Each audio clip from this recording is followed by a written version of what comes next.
জুলাই সনদ বাস্তবায়নের পদ্ধতি নিয়ে বিএনপি ও জামায়াতে ইসলামী কার্যত মুখোমুখি অবস্থানে। সংস্কার প্রশ্নে তাদের মিত্র দলগুলোর অবস্থানও প্রায় একই রকম। এ কারণে যে রাজনৈতিক সংকট সামনে আসছে সে বিষয়ে একটি মাঝামাঝি সমাধানের পথ খুঁজতে নতুন উদ্যোগ নিয়েছে গণতন্ত্র মঞ্চ সহ কয়েকটি দল।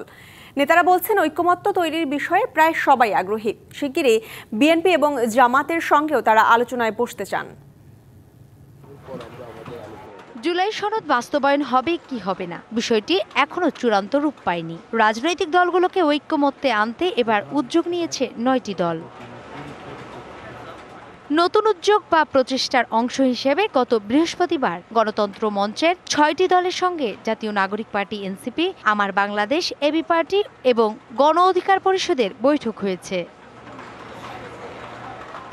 রাজধানীর হাতিরপুলের একটি রেস্তোরাঁয় অনুষ্ঠিত এই বৈঠকে গণতন্ত্র মঞ্চের ৬টি দল, গণসংহতি আন্দোলন, নাগরিক ঐক্য, বিপ্লবী ওয়ার্কার্স পার্টি, রাষ্ট্র সংস্কার আন্দোলন, জেএসডি ও ভাসানী জনশক্তি পার্টির নেতারা অংশ নেন। প্রায় ৩ ঘণ্টা ধরে এই বৈঠক চলে।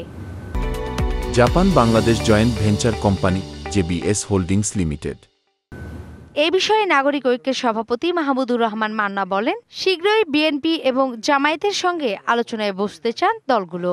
সাংবিধানিক বিশেষজ্ঞরা একটা প্রস্তাব করেছিলেন যে প্রধান উপদেষ্টা বিশেষ সাংবিধানিক একটা আদেশ জারি করবেন, যেটা গণভোট করবে। বিএনপি ওটাতে রাজি হয়নি, কিন্তু গণভোটে রাজি হয়েছে বলেই মনে হয়।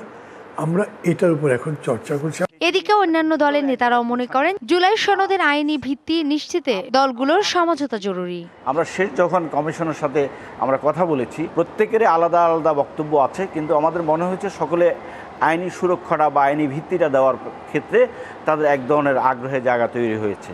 বিপ্লবী ওয়ার্কার্স পার্টির সাধারণ সম্পাদক সাইফুল হক বলেন, সংস্কার নিয়ে যে সংকট তৈরি হয়েছে সে বিষয়ে একটা মাঝামাঝি সমাধানের পথ খুঁজতেই এই আলোচনা শুরু করা হয়েছে। লক্ষ্যটা হলো যে আমরা জুলাই সনদ বাস্তবায়ন নিয়ে রাজনৈতিক দলগুলোর মধ্যে যে মতভিন্নতা তৈরি হয়েছে, একটা মতদ্বৈততা তৈরি হয়েছে, আলাপ আলোচনা করে আমরা একটা বোঝাপড়ার জায়গাটা আসতে পারি কিনা, আলাপ আলোচনা করে বাস্তবায়ন নিয়ে আমাদের মতপার্থক্যটা কমিয়ে এনে আমরা একটা কমন একটা দৃষ্টিভঙ্গিটা অবস্থান আমরা তৈরি করতে পারি কিনা। পর্যায়ক্রমে অন্য দলগুলোর সঙ্গেও তারা বসবেন। সিপিবি ও বাসদের সঙ্গে শীঘ্রই আলোচনা হতে পারে।